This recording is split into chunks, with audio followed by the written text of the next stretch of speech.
नमस्ते। चलिए सीधे आज के विषय पर आते हैं।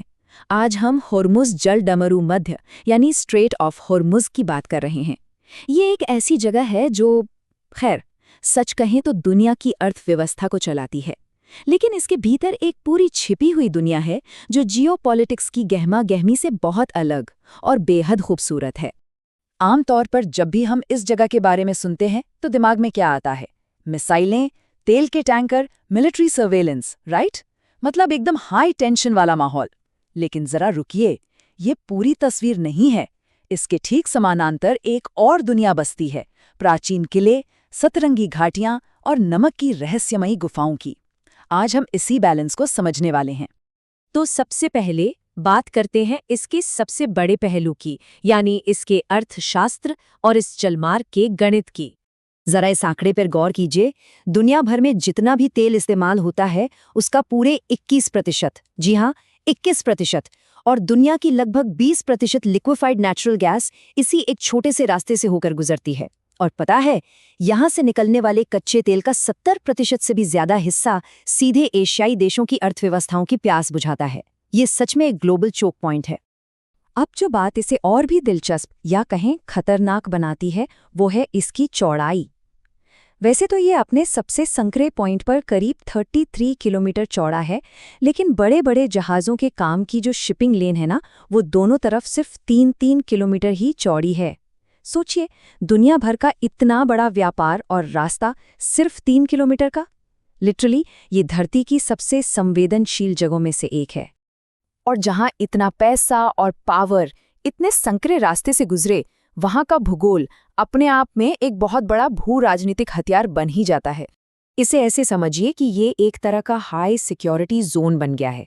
एक तरफ ईरान है जिसकी रणनीति में तेज हमले वाले जहाज और 100 किलोमीटर से ज्यादा मार करने वाली तटीय मिसाइलें शामिल हैं, और ठीक दूसरी तरफ ओमान का जबेल हरिम रडार है जो 2000 मीटर से भी ज्यादा ऊंचाई पर बैठकर सब कुछ मॉनिटर कर रहा है। साथ ही पश्चिमी नौसेनाओं की गश्त भी लगातार चलती रहती है। मतलब यहाँ दबाव की एक पूरी वास्तुकला तैयार हो चुकी है। अब आप सोच रहे होंगे कि रोजाना 20 मिलियन बैरल तेल इतने संकरे और तनावपूर्ण रास्ते से बिना टकराए कैसे निकल जाता है? तो इसका जवाब है ट्रैफिक सेपरेशन स्कीम।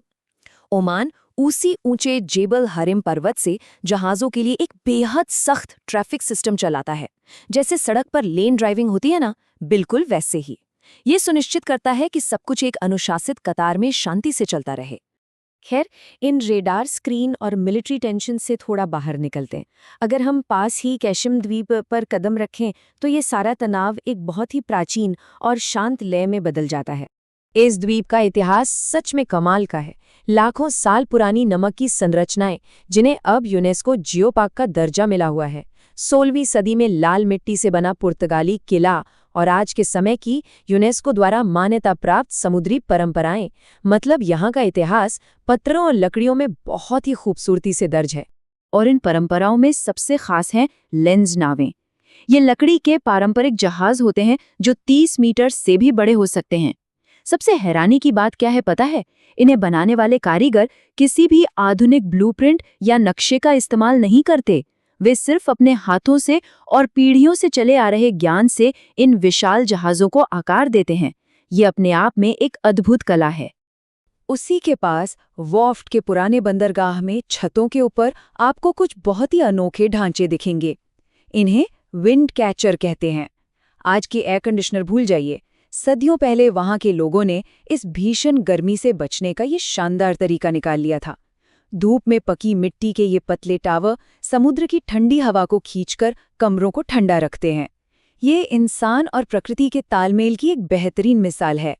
चलिए अब चलते हैं होर्मुज़ द्वीप की तरफ, जहां का नज़ारा किसी साइंस लैब और आर्ट गैलरी के मिक्सचर जैसा लगता है। रेनबो वैली को देखकर ऐसा लगता है जैसे किसी ने जमीन पर पेंट बिखेर दिया हो। लाखों सालों की गर्मी और दबाव ने यहाँ आयरन ऑक्साइड, सल्फर और नमक की परतों से लाल, सुनहरे और नारंगी रंगों का एक ऐसा पैलेट तैयार किया है जो आपको हैरान कर देगा। बीच बीच में गहरी ज्वालामुखी चट्टानें ऐसी लगती हैं मानो किसी विशाल कैनवस पर ब्रश से डार्क स्ट्रोक्स लगाए गए हों। वहाँ एक बहुत ही मशहूर कहावत है, ऊपर नमक, नीचे नमक, बीच में सन्नाटा। ये सिर्फ एक वाक्य नहीं है, बल्कि वहां की सच्चाई है। इन रंग बिरंगी पहाड़ियों के ठीक नीचे नमक का एक बहुत बड़ा गुंबद है। अंदर खनिजों वाले पानी की बूंदों से बनी क्रिस्टल और परछाइयों की एक पूरी भूमिगत भूल भुलैया है, जहां सिर्फ चमक है और एकदम गहरा सन्नाटा, बिल्कुल किसी दूसरी दुनिया जैसा। पानी के उस पार ओमान के मुसंदम प्रायद्वीप का नज़ारा तो और भी अलग और शानदार है। यहाँ पहाड़ सीधे समुद्र से गले मिलते हैं। अक्सर हम सोचते हैं कि रेगिस्तान हमेशा बीच या तट पर जाकर खत्म होता है, लेकिन यहाँ ऐसा नहीं है। यहाँ जेबल हरिम की प्राचीन चूना पत्थर की चोटियाँ, जिनमें पुराने समुद्री जीवों के जीवाश्म आज भी दबे हैं, वो सीधे अरेबियन फ्यॉर्ड्स के गहरे नीले पानी में गिरती हैं।